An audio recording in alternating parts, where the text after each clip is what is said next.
তৃণমূল নেতৃত্বকে খুনের চক্রান্ত, টাকা দিয়ে ভাড়াটিয়া খুনি আমদানি করিয়ে খুনের চক্রান্ত ফাঁস, গ্রেপ্তার এক বিজেপি কর্মীর সমর্থক। পাল্টা ফাঁসানোর দাবি বিজেপি। তৃণমূল মুখপাত্র পঞ্চায়েত প্রধানকে প্রাণনাশের চক্রান্ত। ভাইরাল অডিও ক্লিপের সূত্রে অভিযুক্তকে পুলিশের হাতে তোলে স্থানীয়রা। পূর্ব মেদিনীপুর কাঁথির সাংগঠনিক জেলা তৃণমূল কংগ্রেসের মুখপাত্র অপরেশ সাঁতরা এবং পটাশপুর 2 নম্বর ব্লকের আরগোয়াল গ্রাম পঞ্চায়েতের প্রধান মালেক আলী প্রাণনাশের চক্রান্তের অভিযোগে চাঞ্চল্য ছড়িয়েছে এলাকায়। একটি অডিও রেকর্ডিং ভাইরাল হতে সন্দেহভাজনকে ধরে স্থানীয়রা পুলিশের হাতে তুলে দেয়। স্থানীয়দের জেরার মুখে নিজের বিরুদ্ধে ওঠে অভিযোগ স্বীকার করে নেয় অভিযুক্তের বাড়ি পটাশপুর থানার আরগোয়াল গ্রাম পঞ্চায়েত এলাকায়। তৃণমূল নেতৃত্বের দাবি, ভোটের আগে তৃণমূল নেতৃত্বের উপর হামলার পরিকল্পনা বিজেপির রাজনৈতিক ষড়যন্ত্র। দলীয় সূত্রের অভিযোগ, নির্বাচনের আগে অস্থিরতা তৈরির উদ্দেশ্যে এই চক্রান্ত করা হয়েছিল। ঘটনা তদন্ত চালাচ্ছে পুলিশ। এলাকায় এখনো উত্তেজনা ছড়িয়েছে। এদিকে ভগবানপুর বিধানসভা কেন্দ্রের বিধায়ক রবীন্দ্রনাথ মাইতি বলেন, আমাদের কর্মীকে জোর করে তুলে তাকে বলানো হয়েছে। তৃণমূলের এখন সিকিউরিটি দরকার হয়েছে, তাই নিজেকে বাঁচার জন্য এই সমস্ত করে একটা সিকিউরিটি নেওয়ার জন্য নাটক করছে।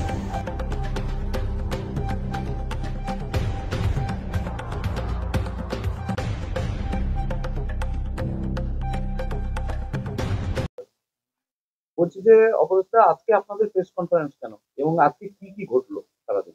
আজকের আমাদের বাধ্য হয়ে আমরা প্রেস কনফারেন্সে এলাম যে আজকে এই আরগোয়াল অঞ্চলের বিজেপির কয়েকজন হারমাত যেভাবে পরিকল্পনায় এগিয়ে যাচ্ছে, এরা যখন জনগণের আশীর্বাদ না পেয়ে, তাদের সমর্থন না পেয়ে এরা পরিকল্পিতভাবে খুনের পরিকল্পনায় মাতোয়ারা হয়ে উঠেছে। আজকে সেটা প্রমাণ হয়েছে এবং এই বিষয়ে আমাদের অভিযোগ যে এখানকার যারা বিজেপি নেতৃত্ব আছে এই অঞ্চলে, তারা বেশ কয়েকদিন আগে পরিকল্পনা গ্রহণ করেছিল, সেটা ফল্ট হয়েছে, তা প্রমাণিত হয়েছে, তারা স্বীকার করেছেন সেটা।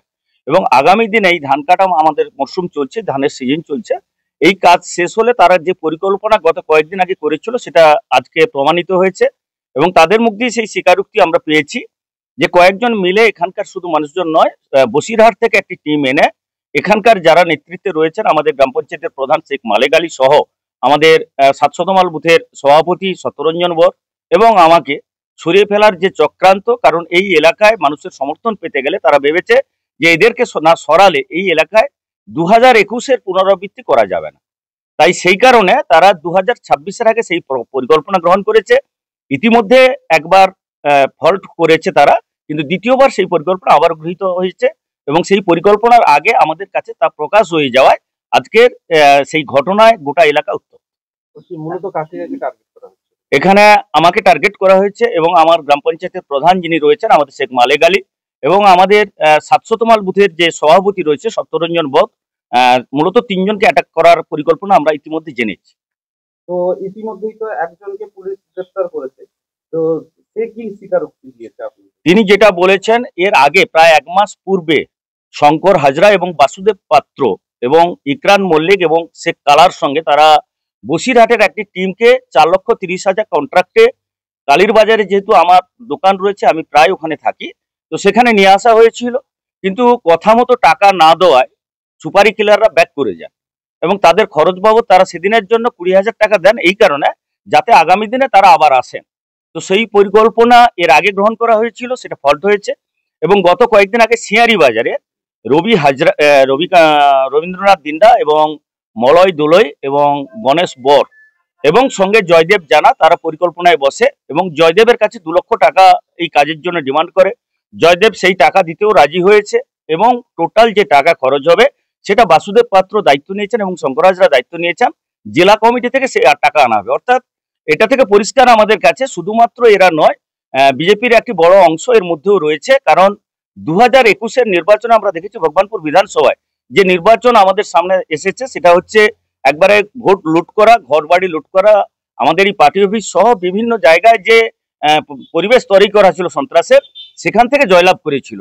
কারণ 2024 প্রমাণিত লোকসভাতে যে ভগবানপুর বিধানসভা তৃণমূল কংগ্রেসের মমতা বন্দ্যোপাধ্যায়ের বিধানসভা, অতএব সেই জায়গাকে পুনরায় যদি দখল করতে হয় 2026-এ এই সন্ত্রাসের বাতাবরণ তৈরি করতে হবে। এই জিনিসটা আপনাদের কাছে ফাঁস হলো কিভাবে? গতকাল রাত্রে ফোনে কথোপকথনের সময় আমাদের একজন কর্মী এই পরিকল্পনার কথা আংশিক জানতে পারেন। পরবর্তী সময় আজকে সকালে তাকে জিজ্ঞাসাবাদ এবং তার মোবাইল চেক আপ করতে গিয়ে তার মোবাইলের কল রেকর্ডিং থেকে সব তথ্য পাওয়া গেছে। বলছি 2026-এর নির্বাচন বেশ দেরি নেই, কিন্তু এখানে কি রাজনৈতিক অভিসন্ধি উঠে আসছে এই ঘটনার পরিপ্রেক্ষিতে? যখন বিজেপি দেখছে ভোটে পেরে ওঠা যাবে না, এনআরসির মতো একটি অস্ত্রকে হাতিয়ার করেছে, কিন্তু এনআরসি আমাদের এলাকায় ফলপ্রসূ হবে না, সেটা তারাও বুঝে গেছে। তো সে কারণে তারা দেখছে যে সন্ত্রাসের বাতাবরণ ছাড়া কোনোভাবেই এই এলাকা দখল করা সম্ভব নয়। তাই সন্ত্রাসের পরিবেশ তৈরি করে মানুষদের গণতান্ত্রিক অধিকারকে হরণ করে এই বিধানসভা যাতে জয়লাভ করা যায় তার জন্য পরিকল্পনায় হাঁটছে। আমরা দেখেছি 2021-এও কিছু মানুষজন আমাদের যারা তখনকার তৃণমূলে ছিলেন তারা কিন্তু পরিবর্তন ঘটিয়েছিলেন। আবারও দেখা যাচ্ছে তারা কিছুজন তৃণমূলে আসার চেষ্টা করছেন। এর মধ্যে একটি জোটবন্ধন আছে, এটাও আমাদের কাছে বহিঃপ্রকাশ হবে আগামী দিনে। বলছি এর মধ্যে যেরকম বিজেপির বিরুদ্ধে যে অভিযোগ উঠে আসছে, এর কোনো গোপনীয়তা শাসক দলের আপনাদের যদি কোনো গোষ্ঠী থেকে থাকে, সেক্ষেত্রে তারাও কি কোথাও কি বাধা হয়ে দাঁড়াচ্ছে, নাকি না তারাও কোনো কোনো উস্কানিমূলক এরকম চিন্তা ভাবনা রয়েছে? আমি গোষ্ঠীর কথা বলবো না, কিন্তু কতিপয় ব্যক্তি তাদের কার্যসিদ্ধির জন্য নিশ্চিতভাবে এখনো বিজেপির সঙ্গে যুক্ত। যারা 2021-এ পুরোপুরি বিজেপিতে পা বাড়িয়েছিলেন, আবারও 2026-এর আগে তারা বিজেপির সঙ্গে যুক্ত আছেন, এটা প্রমাণিত। দল আগামী দিনে এটার প্রমাণ পাবে নিশ্চিতভাবে, সেই কথা আমরা দলের কাছেও জানাচ্ছি। যাকে অ্যারেস্ট করা হয়েছে সে কোন দলে? বিজেপি। আর যাদের যাদের নাম উঠে এসছে এখানে, তারা কি প্রত্যেকেই এখনো বিজেপির অন্তর্ভুক্ত? 2021 সালের আগে এরা সিপিএম ছিল অনেকেই, তারা পরবর্তী সময় বিজেপিতে আসেন এবং তার মধ্যে মন্ডল সভাপতি, জেলা কমিটির মেম্বাররা রয়েছেন। যারা বর্তমান দায়িত্বে নেই, গত তাদের যে পরিকাঠামো, সেই পরিকাঠামোতে গততে তারা প্রাক্তন মন্ডল সভাপতি এবং বর্তমান জেলা কমিটির মেম্বার, এরা সকলেই যুক্ত আছে। বলছি এই ঘটনা কি আপনার দলে যারা হায়ার অথরিটি রয়েছে তাদের কাছে বিষয়টা কি জানিয়েছেন? তারা ইতিমধ্যে এই ঘটনা জেনেছেন এবং এটা নিয়ে তারা প্রশাসনিক স্তরে কথা বলছেন এবং দলীয় স্তরে কথা বলছেন। নিশ্চিতভাবে তারা পদক্ষেপ গ্রহণ করবে। জেলা সভাপতি কি বলছেন? জেলা সভাপতি নিশ্চিতভাবে তার যা প্রাথমিক পর্যায়ে ছিল, আমাকে যে নির্দেশগুলো দিয়েছেন আমি সেই কাজগুলো করছি এবং তিনি প্রশাসনিক স্তরে যে যে পদক্ষেপগুলো গ্রহণ করার দরকার আছে, আমরা আর কয়েক মিনিটের মধ্যেই আমরা অভিযোগ দায়ের করবো। অভিযোগটি দায়ের হয়নি, আমরা ইতিমধ্যে অভিযোগ প্রস্তুত করেছি। অভিযোগ কয়েক মিনিটের মধ্যে জমা পড়বে এবং তারপরে নিশ্চিতভাবে জেলা সভাপতি তার পদক্ষেপ নেবে। কোন থানা বলেছে? আমাদের পটাশপুর থানা।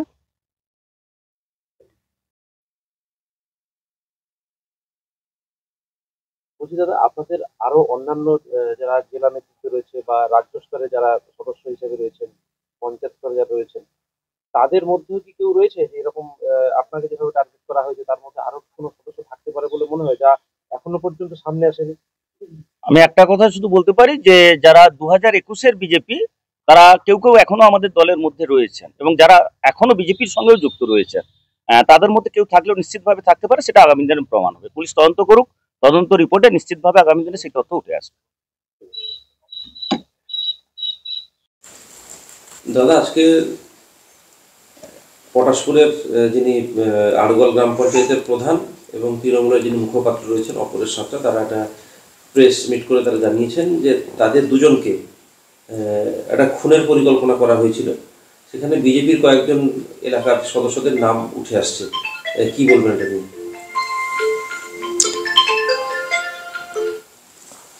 না, বিশেষ করে যে ঘটনা আজকে সামনে এসছে এবং যারা অভিযোগ করছে তারা তৃণমূল কংগ্রেসের একজন প্রধান আর একজন নেতৃত্ব হিসাবে অপরেশ সাঁতরা নাকি নাম শুনলাম।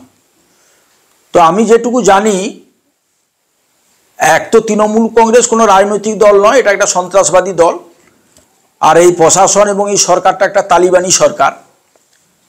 তো এরা মিথ্যাচারে অভ্যস্ত। এরা আবার নতুন করে একটা ষড়যন্ত্র তৈরি করে ভারতীয় জনতা পার্টির কিছু কার্যকর্তা নেতৃত্বকে মিথ্যা মামলায় ফাঁসানোর একটা চক্রান্ত।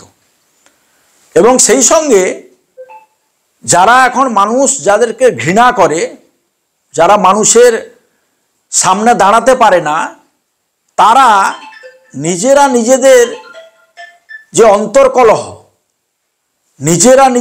অন্তর্কলহ এবং সেখান থেকে তাদের যে আশঙ্কা গোষ্ঠীদ্বন্দ্বের, সেই আশঙ্কা থেকে দৃষ্টি ঘোরানোর জন্য আমার মনে হয় বোধহয় নিজেদের কিছুটা গুরুত্ব বাড়ানো, মানে দলের কাছে অলরেডি কোণঠাসা, তো সেইখানে একটু গুরুত্ব বাড়ানো এবং সেই সঙ্গে নিজের নিরাপত্তার জন্য হয়তো সিকিউরিটিটুকু বাড়ানোর একটা পরিকল্পনা করে একটা বাচ্চাকে মিথ্যা মামলায় তাকে তুলে নিয়ে গিয়ে যেভাবে পার্টি অফিসে তার উপরে অত্যাচার করে টর্চার করে তাকে বলানো হয়েছে, রেকর্ডিং করানো হয়েছে যে বলো তুমি এই লোক যুক্ত ছিল, এই লোককে মারতে চেয়েছিল, মানে যার কোনো বাস্তবতা নেই, সেই জায়গায় এই পটাশপুর থানার ওসি তার বিরুদ্ধে কেস রুজু করেছে এবং কয়েকজন নামে এফআইআর করেছে শুনলাম।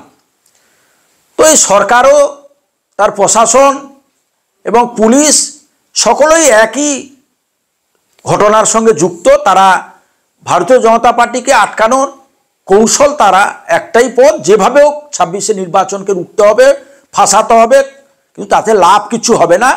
আর যারা যে দুজন ওই এলাকায় এতদিন সন্ত্রাস অত্যাচার চালিয়েছে, মানুষের ভোটাধিকার কেড়ে নিয়েছে গ্রাম পঞ্চায়েতে এবং এই 24শে লোকসভাতে, তারা 26শে সেই সুযোগ আর নেই, আর এসব করে কোনো লাভ হবে না।